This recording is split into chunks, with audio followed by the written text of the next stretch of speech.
2023 enquanto feriado nacional pelo presidente Lula. Em nível federal, o Dia Nacional de Zumbi dos Palmares e da Consciência Negra foi decretado em 2011 pela então presidente Dilma, mas a data, no entanto, não era um feriado obrigatório em todas as cidades, o que mudou para Porto Alegre em 2024. Olá, estamos começando a mais um Café com Jota e hoje o tema é Consciência Negra. Eu sou o Leanderson Moraes. E eu sou o Gustavo Marchand. E o dia 20 de novembro ele foi proposto pelos estudantes Antônio Carlos Cortes, Oliveira Silveira, pai da Nayara, Vilmar Nunes e Ilma da Silva, fundadores do Grupo Palmares, em 1971, em Porto Alegre. A data marca a morte do Zumbi dos Palmares, símbolo da resistência negra no país. Ele foi um dos líderes do Quilombo de Palmares, que fica localizado na Serra da Barriga, entre os estados de Alagoas e Pernambuco. A motivação dos estudantes foi mostrar que eles eram contrários à celebração do dia 13 de maio, dia da abolição da escravatura, e os jovens eles argumentavam que a data simbolizava a assinatura da Lei Áurea pela Princesa Isabel em 88 e o encerramento formal da escravidão. No entanto, não existiriam garantias de inclusão no mercado de trabalho ou incentivo aos estudos. Hoje estamos com os convidados Gilberto Soares, escritor, articulador de ações afirmativas afrodescendentes e um dos fundadores da Associação Cultural Savabona Chicoba, certinho? Isso, e do Coletivo de Escritores Negros. E do Coletivo de Escritores Negros. E falando sobre a Associação Cultural Savabona, ela é um coletivo nacional que busca a inclusão do povo negro na sociedade. Isso. E também a Nayara Rodrigues Silveira, que é educadora e filha do Oliveira Silveira, é uma ativista que fazia parte do Grupo Palmares, que eu mencionei anteriormente, que idealizou a criação do Dia Nacional da Consciência Negra em 20 de novembro. Sejam bem-vindos. Eu não sou do Grupo Palmares. Não, eu falei do seu pai, o Oliveira Silveira. Então, eu acho que a gente podia começar fazendo uma pergunta inicial de em que momento, qual lembrança que vocês têm da vida que vocês falaram, pô, eu sou uma pessoa negra, eu sou tratada diferente pelos meus traços, pela minha cor de pele, pelo meu cabelo. Comigo desde que eu nasci. Desde que eu nasci, eu me identifico como uma pessoa negra, moradora de um bairro nobre de Porto Alegre, porque nasci no Bonfim, estudei na escola Anne Frank, e eu era a única aluna negra da minha classe. E fazer parte, né, de uma comunidade negra, porque nasci e já fui inserida nela através do meu pai, me deu condições de lutar contra esse racismo bem sutil que acontecia naquela época. Então, acho que, meio copiando um pouco o que diz a Nayara, né? Nós somos negros desde o primeiro momento, desde o nascimento, né? Alguns se aceitam como, outros não, mas todos se identificam, têm identidade com o negro, porque o racista nos identifica não importando da forma em que nós nos identificamos, né? Mas eu me entendo hoje um articulador de cidadania negra periférica, né? E me dei conta disso através do trabalho da minha mãe, fazendo um trabalho na Cruzeiro com mulheres negras lá, e então foi nesse momento que eu me identifiquei, que você me identificar como um articulador, diferente dela, da minha irmã, né? Que se entende de outra forma. bom, como vocês analisam a importância do 20 de novembro, não só como uma data histórica ligada ao seu pai, mas também como um marco que rege o pensamento e a luta negra no Brasil até hoje?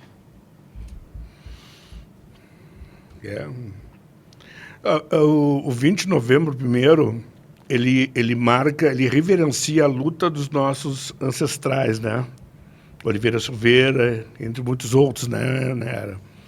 Isso é um ponto que a gente tem que reverenciar todo 20 de novembro. Porque a juventude está chegando, a maioria não conhece a nossa história, a história do movimento, né, negro, que ele vem desde que o primeiro negro botou o pé no Brasil, ele se torna um movimento, de uma forma ou de outra, né? Então, essa ancestralidade ela tem que ser reverenciada, tem que ser estudada e tem que ser divulgada de todos. Então, o 20 de novembro, para mim, tem essa importância, em primeiro lugar, tem essa importância. A segunda é o momento, ele traz como um ponto de partida para nós podermos buscar o melhor entendimento sobre a nossa situação enquanto negros. Mas não só nós, né? Quando eu digo nós, é a sociedade. sociedade repensar tudo que foi feito até agora, como está sendo feito, entender que, sim, precisamos de políticas públicas, né? Porque a política pública no Brasil sempre existiu. Pedro Álvares Cabral botou o pé aqui, ela fez a primeira política pública, né? Fincou a bandeira no nome do rei, se tornou a primeira cota, a cota do rei. Depois o rei cria as capitanias hereditárias, a cota dos amigos do rei, e assim por diante, né? Todas as etnias que chegaram tiveram cotas de alguma forma ou de outra, menos nós, né? Mas daí é uma história bem longa para se contar, né? Tem que ter tempo para nos ouvir. O 20 de novembro ele ganha importância através do Grupo Palmares, que reivindica uma data que fosse mais significativa para a comunidade negra. E Dia Nacional da Consciência Negra. Essa consciência negra é de quem? Em primeiro lugar, é para nós mesmos, negros. Nós temos ciência da nossa história, da nossa importância na sociedade, de valorizar o nosso ser negro, a nossa família negra, os nossos ancestrais. E depois, sim, reivindicar os nossos direitos e uma política de reparação a partir de 2003, né, com as cotas. E nesse assunto das cotas, aqui na mesa somos 4 pessoas negras que tiveram acesso à universidade. Então, eu queria que vocês notaram assim, uma mudança desde a lei de cotas, assim, como isso foi importante desde que essa lei foi sancionada. Meu pai, ele se formou em 1965 na URGS. E na foto ele é o único negro naquela formatura. E agora, de uns anos para cá, nós vimos as fotos dos negros da URGS, né? Aqui mesmo na PUC, eu era a única aluna na minha época, me formei em 1992. Agora eu encontro vários negros circulando aqui na PUC, né? Então, isso é muito importante para nós. O difícil é a manutenção. A nossa manutenção dentro da universidade. Porque precisamos trabalhar, porque viemos de família, né, com uma certa dificuldade financeira. Ganhamos a nossa cota e a manutenção desses estudos ao longo dos anos, como fica, né? Conseguimos trabalhar, estudar e manter a nossa família, para aqueles que já são casados, né?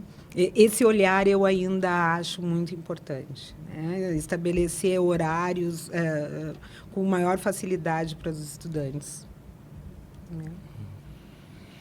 Isso faz parte do racismo estrutural, né? A cota nos dão as cotas, mas as dificuldades só aumentam a cada dia, né? A cada necessidade, a cada vez que nós avançamos. E eu entendo que a cota ela nos insere na sociedade, ela não nos inclui. Para incluir precisa de muito mais, né? Nós temos que ter lugar onde trabalhar depois do diploma, sermos vistos bem remunerados. E isso é uma dificuldade muito grande. Mas eu entendo que ela foi muito necessária. Minha mãe dizia que nós viemos ao mundo, né? Cada geração vem ao mundo para semear a mudança. E, no nosso caso, foram 300 anos de escravização, né?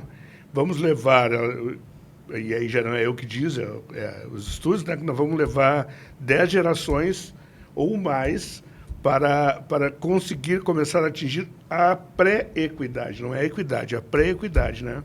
Porque a igualdade ninguém é igual a ninguém. Então, a gente está buscando equidade. Então, nós vamos precisar de muitas gerações, né?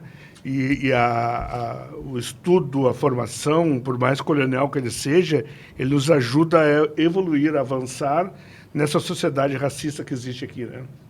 Que é muito racista. Mas foi até uma dúvida, assim, eu sou uma pessoa cotista e geralmente quando se tem reuniões, assim, das bolsas, sempre se debate da permanência do jovem negro em qual universidade, né? Vocês têm alguma ideia, ou conselho, ou de como pode fazer um passo a passo para que exista essa permanência do jovem? Porque eu realmente vejo por colegas e até pessoas que conhecem coisas acabam deixando a universidade justamente por essa falta de apoio, porque não é só entrar, né? É o se manter ali e poder se manter ali. Acho que é o olhar, né? O carinho, o afeto, o acolhimento. O acolhimento da universidade, sim, né? Sim. Para os cotistas. Né? E da própria sociedade que está inserida ali, né? Esse acolhimento tem que haver, tem que ter um olhar diferenciado. porque nós somos diferenciados, né? Nós fomos nós fomos diferenciados, né? Precisamos dessa inclusão com um olhar mais afetuoso, eu acho. Eu acho que é isso, né? Espero que tem muita gente hoje que nos apoia, mas o poder, quem está lá em cima, ele ainda não tem essa visão. Sim. Eu queria te perguntar como é que foi a tua guinada assim, para começar a escrever livros, escrever sobre a tua negritude, tuas vivências. Sobre a minha negritude, na verdade, assim, eu sempre fui um bom contador de história, né? Inventor de história. Sempre inventava. Eu trabalhei muitos anos em escola. Eu era guarda municipal. Então, aquela gurizada tinha problemas, vinham na minha volta, eu fazia uma baita de uma história para trazer o contexto para eles, né? E, ao longo do tempo, fui sentindo necessidade de registrar isso. Aí, como eu passei muito tempo trabalhando na usina do gasômetro, ela estava fechada um pouco antes, e de noite, eu passei a colocar minhas ideias no papel. Aí comecei a escrever um romance, Oná Tia Minirá. Esse romance contava a história de uma tropa negra na Revolução Farroupilha. Mas daí publicar é outra coisa, né? Uma coisa é a gente escrever, né? Aquilo era para mim, para minha família ali, né? Mas até que um dia eu tomei coragem, não me recordo por que eu tomei coragem agora, naquele momento, e vou botar para a rua. Mandei para a rua. Publiquei, lancei, né? Não foi aquele melhor escrita que eu fiz, né? Mas foi a minha primeira, meu primeiro bebê, né? E eu comecei a gostar da ideia. Comecei a escrever outras coisas, me arrisquei a escrever poemas, música, tudo guardado, né? Mas, com o tempo, daí nasceu a minha neta.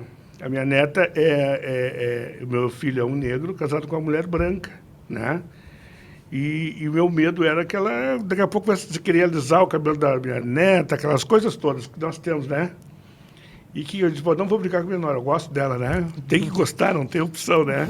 Mas eu gosto dela. E eu escrevi o livro Meu Ori, eu escrevi o livro Meu Ori, que quer dizer minha cabeça, né? Para deixar... Bom, eu fiquei pensando, não sei até quando eu estou vivo, tenho que deixar alguma coisa para minha neta, né? Escrevi esse livro, Meu Ori, e a partir daí fui escrevendo outros livros infantis, porque ele foi muito bem aceito, né? Onde eu distribuí tudo, foi muito bem aceito, ele está sendo estudado usado nas escolas, então... Fui escrevendo outros livros, aí o meu primeiro romance agora se tornou um projeto de um filme, né? Enfim, foi isso, a gente vai indo um dia de cada vez, né? E eu fui me entender escritor, na verdade, quando eu me reuni com outras pessoas, outros escritores, tão invisíveis quanto eu, né? E ali a gente construiu um coletivo de escritores negros. E um coletivo plural, né? Um coletivo onde nós entendemos que nós somos uma diversidade, não somos iguais, né? E a gente discute todo mês discute sobre nossos trabalhos, sobre nossas coisas e discordamos muito, mas sempre com aquele, voltando, né? O amor, o afeto e o acolhimento, né? Nossas brigas não são brigas, na verdade, né? São vontade de crescer. E esse coletivo foi nos dando visibilidade, está nos dando alguma visibilidade, né? Então, a partir desse momento que eu fui me entender escritor e achar que eu escrevia alguma coisa. Mas então, a escrita para mim é um legado que eu estou deixando, né? Entendi. Eu sempre digo isso. E, Nayara, como é que começou esse desejo de querer ser professora, de querer lecionar? E se conseguiu nas tuas aulas, aliás, com a tua negritude? Eu venho de uma família de professores, né? Desde os meus avós maternos, minhas tias por parte de pai, meus pais, né? Meu pai, minha mãe, professores. Então, como eu digo, eu já nasci com esse DNA de professora, eu já brincava de professora, né? E na questão da negritude, bom, eu nasci em 1969, 2 anos antes do Grupo Palmares evocar o 20 de novembro, primeiro 20 de novembro. Então, o ano que meu pai escreveu o poema 13 de maio, traição, liberdade sem asas e fome sem pão. E acompanhei meu pai sempre nessa caminhada dentro do movimento negro, em todos os grupos que ele participou. Inclusive no Grupo Semba, que foi um grupo fundado em 1979, no qual eu fiz parte, e era um grupo de adolescentes negros. E esse grupo foi muito importante dentro de Porto Alegre, um grupo que durou de 1979 a 95. A esposa do Gilberto fez parte também, a Suzana, né? Somos amigos até hoje, porque foi um grupo importante em função do fortalecimento da nossa identidade. Conhecendo a nossa história quanto negros, nos posicionando dentro dos nossos espaços sociais, e um grupo que viajou muito, tanto em Porto Alegre como fora de Porto Alegre, divulgando a cultura negra gaúcha. E que ironia, né? Se tu parar para pensar, quando olha para o Rio Grande do Sul, pensa que aqui só tem pessoas brancas, só tem pessoas descendentes de europeus. Quem funda o 20 de novembro, quem idealiza, são estudantes negros. Exatamente. Isso é uma ideia muito louca, assim, sabe? Eu tive uma vez uma roda de conversa de pessoas negras, onde uma professora da URGS, que era de Minas Gerais, ela se sentia em choque como era o tratamento de pessoas negras aqui no Rio Grande do Sul, porque ela via como aqui era, para ela, era muito pior do que como era quando ela vivia em Minas, sabe? E isso é um choque que a gente se acostuma, porque a gente cresce nesse ambiente. Exato. Aprende a se defender. Né? A gente cresce, então a gente já cria uma barreira contra isso e a gente se acostuma. Mas olhando para o lado de fora de outras pessoas que vêm de outros lugares, outros estados, elas realmente ficam num estado de choque em ver isso e vivenciar isso, principalmente quando vêm morar aqui, né? E eu tenho uma pergunta para fazer em relação a coisa assim. Se vocês pudessem dar um conselho para um jovem que está agora despertando sua consciência, entendendo a sua identidade como pessoa preta, que conselho vocês dariam para essa pessoa assim? Eu dou o conselho que o meu pai daria. Não desista. Continua. Buscar as referências, né? Eu me deparo muito com... Nós temos um trabalho com jovens, né? Nas periferias, o Savabona. E a gente depara muito com o desconhecimento dos jovens negros, principalmente de periferia, da sua história, né? Nós temos uma história muito rica, muito maior que a história europeia, né? Então, buscar essas referências, também buscar as referências das lideranças negras brasileiras, né? E gaúchas, que são muito poucas. Nossos heróis são vários, mas a gente não conhece, a gente desconhece, né? A maioria. Não é aprendido na escola. Não, isso não é material de escola. E acho que é isso. Na verdade, quando a gente consegue levar isso, a gente consegue levar pertencimento. Vou dar um exemplo. Nós, em 2018, 19, reunimos 35 meninas de periferia, aquelas que não se entendiam negras, não tinham medo de falar a palavra negra. Levamos para um espaço lá fechamos um hotel lá em Xangri-Lá. Chegamos numa sexta-feira. Na segunda-feira, estavam nos mandando fotos do turbante, pintadas, sabe? Um fim de semana, elas conseguiram entender que elas tinham um espaço de pertencimento. Não é tão difícil assim. O que nos falta é isso, é a política para poder fazer isso, né? Porque nós conseguimos fazer isso porque houve uma política. Nós conseguimos aprovar um projeto onde nós podemos reunir essas crianças negras. Até hoje, muitas nos dão um retorno. Hoje tem uma ou duas fazendo prova para ser piloto, outras de aeromoça, entre outras coisas. Mas eram meninas que não tinham ousadia no seu ser, sabe? Não tinham ousadia, porque a sociedade não dá isso para elas, né? Nós fomos criados para ser domésticos e garis. Essa é a ideia geral do poder, né? Quando eu digo de uma pequena elite que manda no Brasil ainda, né? Assim, essa questão de ser visto e de ter referências, acho que é uma das questões mais fortes quando uma criança vai crescendo das fases de pré-adolescência, adolescência, jovem adulto, de ser negro. Eu sempre, né, ser um jovem adulto e estar na universidade, eu lembro da minha pré-adolescência, de ter realmente essas dificuldades de me colocar em algum lugar onde eu pudesse ter a referência e me sentir bem comigo mesmo, né? Isso sempre foi uma dificuldade muito grande, assim, que eu tive.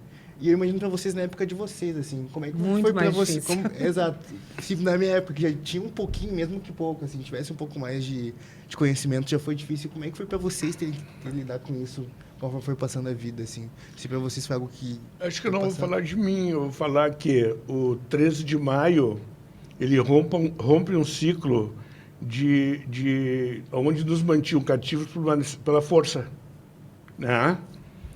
E aí nós temos o dia 14 de maio, que é o dia do Te Vira Negão, Te Vira Negona. Entendemos como o dia do Te Vira Negão, Te Vira Negona. O dia que nós tomamos o chute dos glúteos e Te Vira Negão, Te Vira Negona.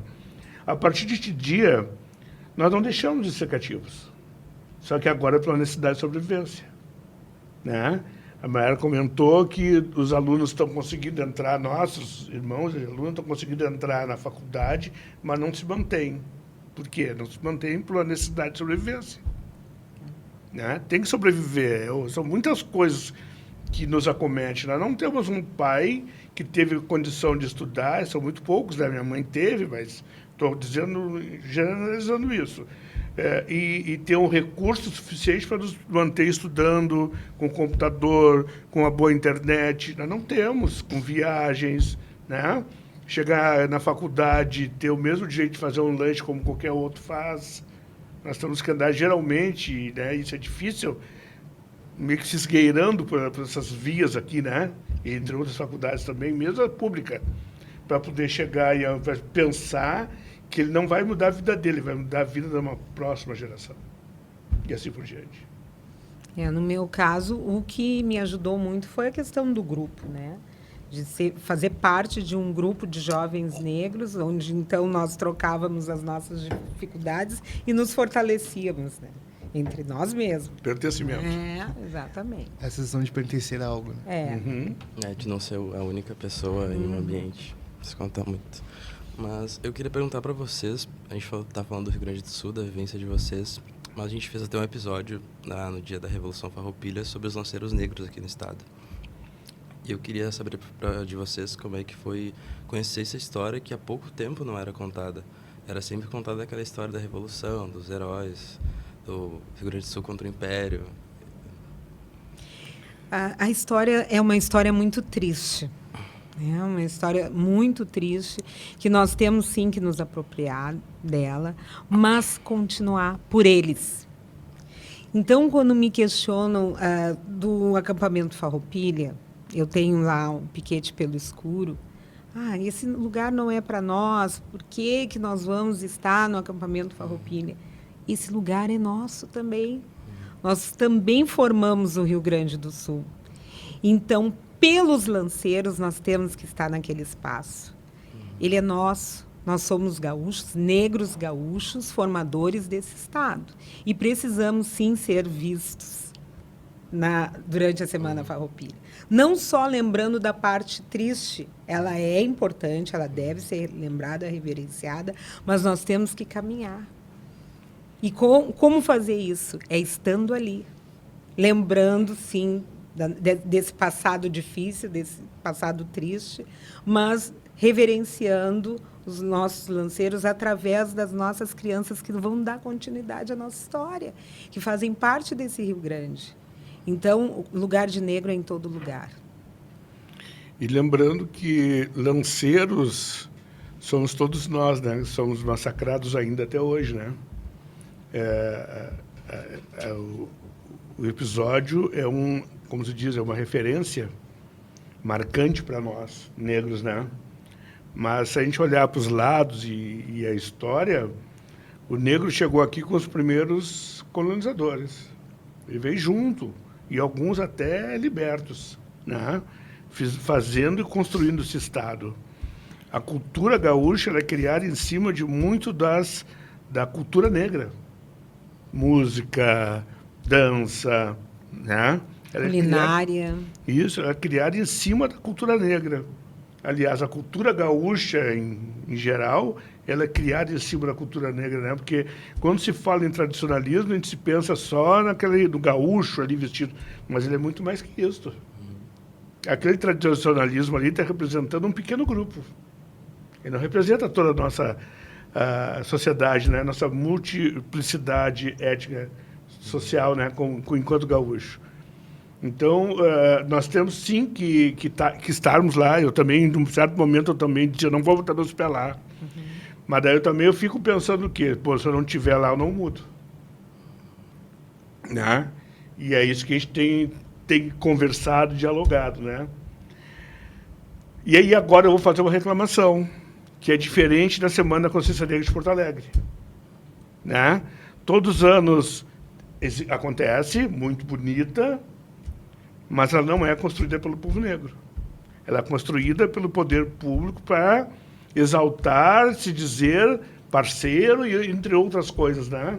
Porque quem ganha ali, e é reverenciado, valorizado, é as empresas de homens e mulheres brancas que prestam serviço. O pessoal que está ali, ele não tem um cachê de valorização digno, né? Muitas vezes está indo lá de graça, que talvez venda algum produto deles. Isso não é valorizar. Pelo contrário. Isso é nos tornar isso é continuar nos tornando e nos usando como negros de ganho. Hoje não passamos disso, né? Então, são situações diferentes, então tem que ser vista principalmente por nós. Né? Por que nós não nos organizamos e temos condições de nos organizar para nós ter nosso dia e nosso espaço? É isso que tem que ser. E a prefeitura ela tem que nos auxiliar e não nos dizer o que nós temos que fazer. Né?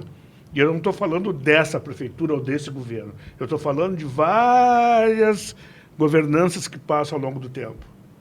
Né? Várias governanças. Então, não estou falando de partido político, tá? Estou falando de como nos tratam ainda, né? Nos tratam como incapazes de gerenciar o nosso próprio dia, né? Mas, Gilberto, aqui, Porto Alegre, nasceu 20 de novembro, e nós não temos ainda um espaço para chamar de nosso, um espaço físico. Quem vem de outro estado e quer pesquisar sobre o 20 de novembro, vai pesquisar onde? Vai achar esse acervo riquíssimo que Oliveira Silveira nos deixou aonde? Nós não temos. Exato. Não temos um espaço nosso. Aí tu vai ter centro cultural, um museu, enfim. Não temos. 55 anos do 20 de novembro, ano que vem. Onde está o espaço físico do negro gaúcho de Porto Alegre? É bem isso. Tá? Sim. É bem isso. Na terra onde nasceu 20 de novembro. Nós estamos na foto. Sim, mas não é nós que essa questão do feriado ser só uma coisa boa. As pessoas nem sabem do que se trata o feriado. Para elas é só, mais um dia que eu não vou trabalhar. Né? É aquela coisa do marketing de oportunidade usado para promover alguma coisa. Vai ser Semana da Consciência Negra, vou usar uma pessoa negra ali na capa de um comercial, de uma coisa, mas quem está fazendo por trás é uma pessoa branca. Exatamente. Isso aí. E vocês estavam falando de política, eu lembrei dos deputados e vereadores que não se levantaram na hora de cantar o hino em algumas sessões da Assembleia e da Câmara.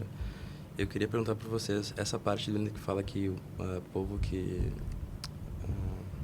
Povo que não tem virtude, povo que não tem virtude acaba por ser escravo.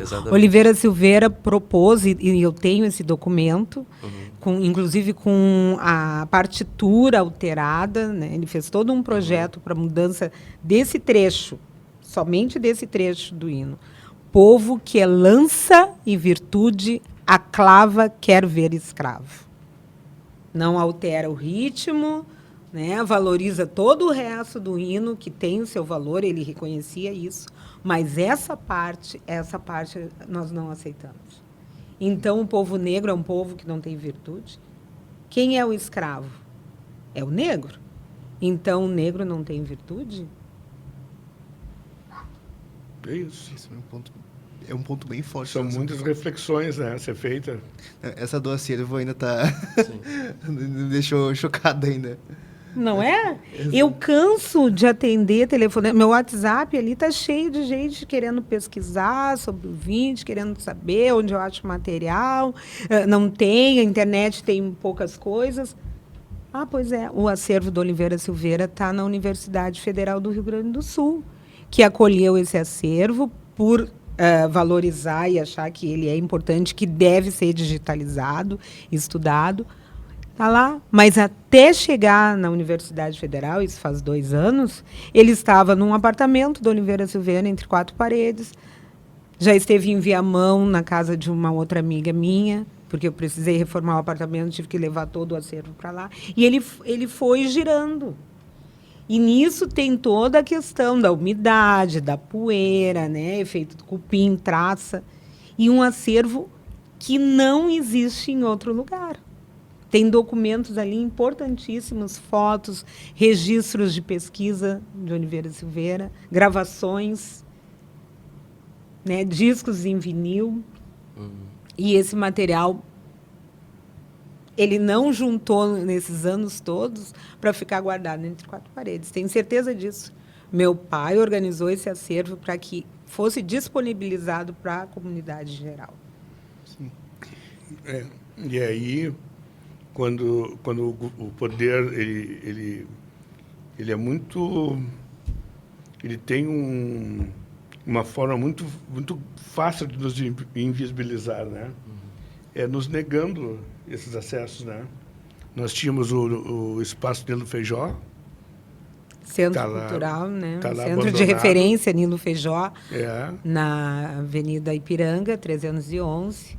Foi utilizado pela Associação Negra de Cultura por um tempo. Com a pandemia, tudo fechou e aí nós não conseguimos retornar. Uhum. Né? E os nossos projetos agora são itinerantes, como o Sarau Papo Poético, né, que acontece uma vez por mês, última terça do mês. E já faço aqui um convite para dia 25, o último sarau no Sind Bancários, homenageando o Afronário.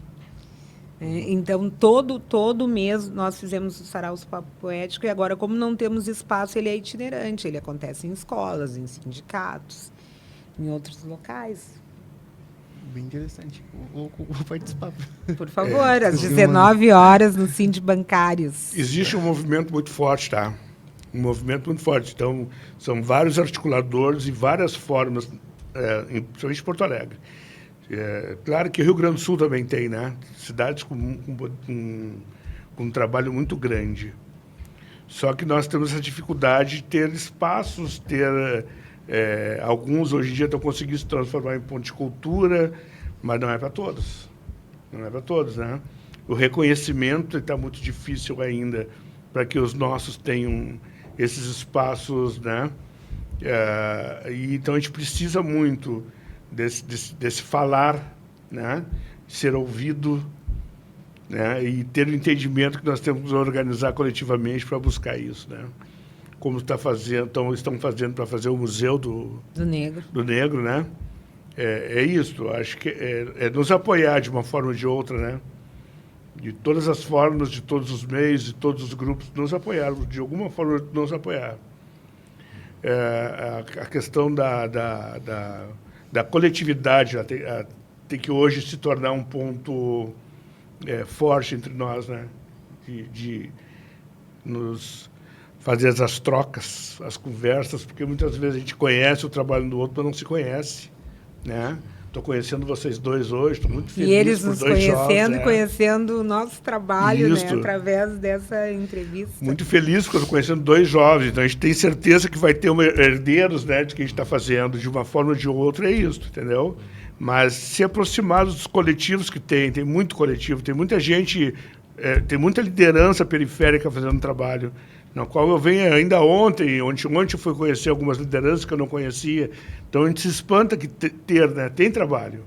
A gente precisa hoje nos conhecermos. Quem sabe um grande seminário aí, né? Pois é. É bem interessante mesmo. E acho que não dá para falar de Dia da Consciência Negra, trazer 2 convidados negros e não falar da desumanização que aconteceu há cerca de um mês atrás no Rio de Janeiro. Questão da chacina, que muita gente trata como se todas as pessoas fossem criminosas e que cai num limbo muito maior, porque as pessoas que estão na favela são majoritariamente negras, porque no período pós-gravidão, como o Gilberto falou, foram expulsas no dia posterior, não tem o que fazer. Sem um jeito, lugar sobe para pros ficar, morros, para isso. morar, foram se refugiar onde, né? E quem são essas pessoas que foram chacinadas, que foram violentadas dessa forma tão brutal, a maioria era de que raça mesmo? Quantos jovens negros, quantas pessoas negras ali? Isso aí ninguém fala. São traficantes. Mas por que eles são traficantes? Né? O abandono social. Então, quando nós falarmos de crime, a gente tem que falar desses governos que vêm, são os maiores criminosos, né? Que nos jogam a margem da sociedade, né? É o governo. Quando ele pensa que nós não precisamos de cotas, não precisamos de políticas públicas, não precisamos de apoio, não precisamos de políticas de equidade, né? Isso é o maior crime. Porque eles estão jogando nós e nossos filhos à marginalidade. E a marginalidade está ali, ele abraça fácil. Não tem muita história, né? Eu estava num trabalho na periferia, trabalhando com as crianças lá na Cruzeiro, e eu me recordo até hoje, né? Aí, conversando com a gurizada lá, tudo, então, tinha 2 irmãos. Um estava grudado com nós trabalhando, o outro muito rebelde. E entrou para o tráfico. E nós perguntamos para ele, por que tu está nessa vida? Por que tu não tenta? Tio, eu vou viver 10 anos, mas eu vou viver com dinheiro. Um guri de 13, 14 anos passando isso. Depois eu posso morrer. Porque eles não têm a noção de né? não tem perspectiva, não tem noção nenhuma.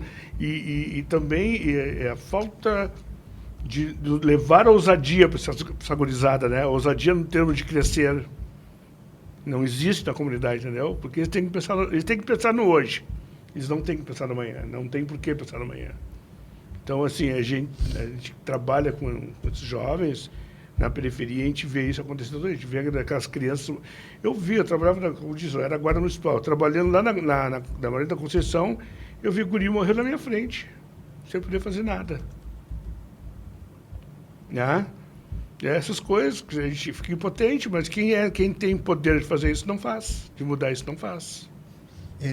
Acho que também entra naquela questão de se fala muito no tráfico na favela, de drogas e tal, mas nunca se perguntam em como que a droga chega lá, sendo que se diz que nós somos muito pobres na favela, mas nunca se pensam em como essa droga que é tão cara chega com tanta facilidade e se desloca com tanta facilidade para tal local. Nunca se pergunta em como e com qual dinheiro isso vem. Isso não vem de dentro da favela, isso vem de fora, de alguém que vive em um lugar considerado rico e maravilhoso, que leva isso até dentro de lá. E a falta de oportunidade são cooptados pela essa falta de oportunidade, né? E de visão. Sim, fica um ciclo assim por causa do ambiente. A pessoa, não, como o Lenderson falou anteriormente, não tem quem se espelhar. Às vezes é uma criança que está sem o pai, vê alguém ali, um traficante, alguém que tem um maior dinheiro ali na favela e vai se inspirar nele. Pô, ele tem uma vida ali, tem uma moto, tem um cordão de ouro.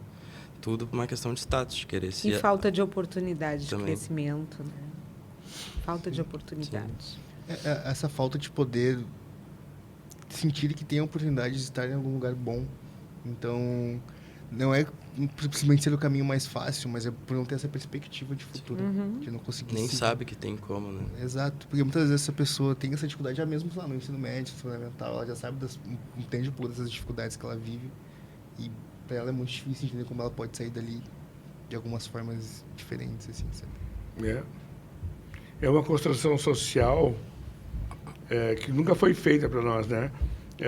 Aí eu tenho um texto que eu falo que a formação da sociedade brasileira ela foi feita com a ideia de manter o povo, e aí depois do 13 de maio, povo preto e periférico cativo. O processo de eugenia nos mistura ao povo branco, né? O projeto é que não existisse mais pretos, mas nem por isso nós deixaríamos de ser cativos. Entendeu? Porque esses mais claros, eles são descendentes desse povo preto, né? Para eles não muda muito. Eles só querem ter uma porção da população bem grande que seja cativo. Eu até fiquei curioso, uma pergunta que eu tinha que fazer, mas a gente acabou fugindo um pouco. Como a cultura conecta a comunidade negra à sua história e raízes africanas? Como é que vocês acham que Ela é tudo, né? Através da cultura da arte, a arte e a cultura, ela salva. Porque ela dá base, ela fortalece, ela é uma forma também de diversão,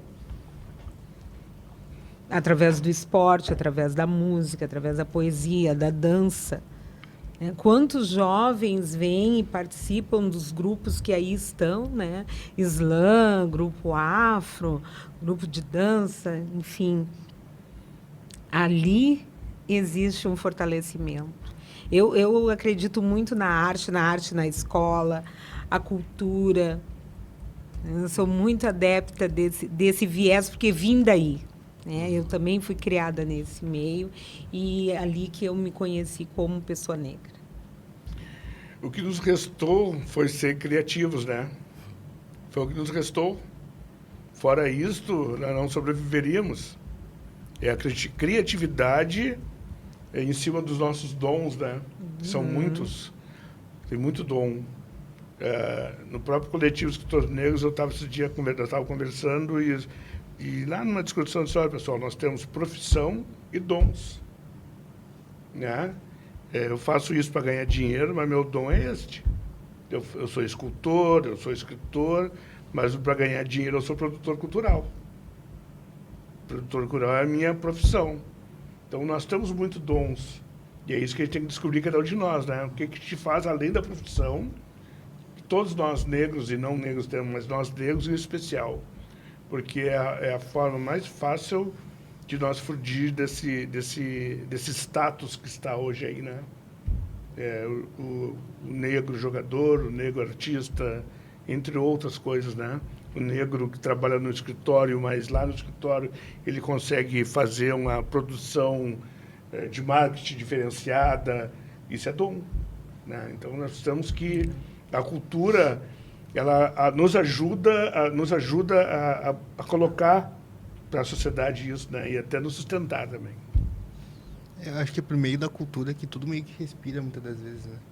Ela nos leva a caminhos diferentes. Eu acho que, pelo menos para mim, né? Eu, como jovem, a cultura, e quando eu fui começando a entender essas referências e podendo me ver nesses lugares, eu acho que a arte e essas inspirações me ajudaram muito a me motivar a estar em lugares como eu estou hoje, podendo ter debate com vocês. E provavelmente se não fosse por isso, se não fosse pelas motivações, eu não teria seguido esse mesmo caminho. Então, eu acho que a cultura realmente move muitas coisas que a gente talvez nem... Me lembrando agora, alguns anos atrás, eu tive um processo de depressão, né? De depressão, eu não sabia por quê, mas eu chorava do nada, andava triste. E aí comecei a tomar os remédios, fazer tratamento, tudo. Mas o que me tirou disso foi a cultura, foi a escrita. Hoje eu digo que me tirou da depressão não foi o remédio. O remédio ele me manteve numa situação amenizada, mas quem me tirou, e hoje eu não preciso de remédio, foi a escrita e o trabalho social. Achei meu espaço de pertencimento, como se diz, né? Então, eu acho que a cultura, ela é muito além de cultura, ela é saúde, ela é esporte, saúde pela questão da saúde mental, né? Esporte porque ela te dá ânimo para praticar outras coisas, né? E é educação. Porque a partir da cultura tu começa a aprender coisas, né? A fazer trocas. Então, ela trabalha em muitos níveis da cultura, né? Na verdade, eu acho que todas essas áreas estão dentro da cultura. Mesmo a saúde, mesmo essas outras áreas que a gente acha que não. Né? Verdade. Eu queria perguntar para vocês uma questão que é... Nem toda pessoa que é negra tem um letramento racial bom, ou às vezes nem se percebe como uma pessoa negra. Eu queria que vocês indicassem uma obra, seja um filme, um livro, já que a gente está falando de cultura, tu pode indicar um livro teu, e a Nayara também indicar um livro que fez vocês perceberem que vocês eram negros, tiveram assim um letramento racial depois que terminaram essa leitura. Não, eu já tive esse letramento, como Sim, eu falei, né, claro. desde que nasci. Mas para aquelas pessoas que não têm ou que querem se encontrar, todos os livros da Djamila Ribeiro. Eu recomendo, sou Djamila muito fã. Ribeiro. Djamila Ribeiro. Bom, nós do coletivo trabalhamos com essa perspectiva, né? de levar, de primeiro colocar para fora os nossos sentimentos, né? E levar isso com essa perspectiva de troca, né? Das pessoas lerem e se enxergarem ali, a partir disso, mudar os seus conceitos, né?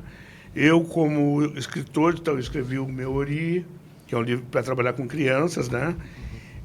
Este aqui, o Roubo do Ouro do Oxum, conta um pouco da cultura negra, né? Opa! Tranquilo. E este aqui eu trago um pouco da história do negro aqui em Porto Alegre, que era uma passagem que eles fugiam, né? Conta-se, através da oralidade, contava que nossos antepassados eles fugiam, atravessavam ali a Praia Guaíba, da Praia da Tristeza para a Praia da Alegria, em Uruguai. Lá já adquiriam a liberdade, né? Então, eu conto um pouco disso. Enquanto Coletivo Escritores Negros, nós temos 2 revistas. A primeira eu não tenho mais, que ela está no site, tá? Está liberada no site. Essa revista aqui, Corpo Negro Memórias, onde nós falamos das nossas memórias enquanto negros, né? Depois escrevemos o Meu Corpo Negro Território, onde a gente fala também dessa questão de territorialidade negra em Porto Alegre, né? Na região, na Grande Porto Alegre. E agora, por último, lançamos, no dia 16, Meu Corpo Negro Afetos. O Corpo Negro Afetos, nós estamos falando disso, né? Dessa necessidade de acolhimento de nós entre nós, de nós com os outros, uma perspectiva diferente, baseado nos 7 princípios de Kemet. Você conhece? Então, uma boa pesquisa. Procure os 7 princípios de Kemet, que ali ele tem... uma das filosofias antigas do norte da África, mais antigas do mundo, tá? Ali ela traz essas questões todas que a gente pode refletir um pouco mais sobre isso, né? Então, eu penso que é fazer leitura. Leitura dos atores, dos escritores negros, né? Principalmente de escritores aqui gaúchos que necessitam dessa visibilidade e falam de nós mesmos para nós mesmos, né? É isso, a nossa realidade. Interessante mesmo. Infelizmente, a gente está chegando ao fim do programa. Infelizmente. A gente tem um tempo determinado.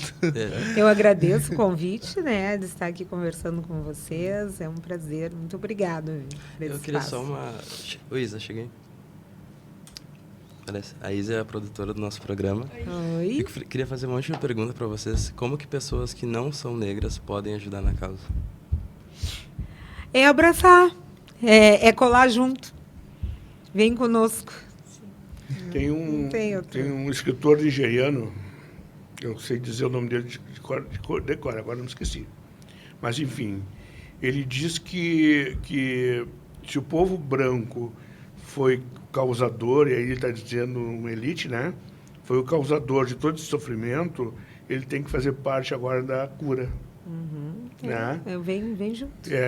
Que está muito ligado a essa questão do afeto. Né? O afeto. É ter um olhar diferenciado. É a mesma coisa que eu dizer para... Vou falar do ciclo menstrual da mulher. Não posso. Só posso ter afeto com a mulher. Né? Posso entender, conhecer, mas a dor quem tem é ela. E é a mesma coisa. A dor da negritude quem tem é nós negros. Nós sabemos como é, por mais que alguns neguem. Né? A invisibilidade... todas essas formas de nos manter cativos, né? E é isso. Tá?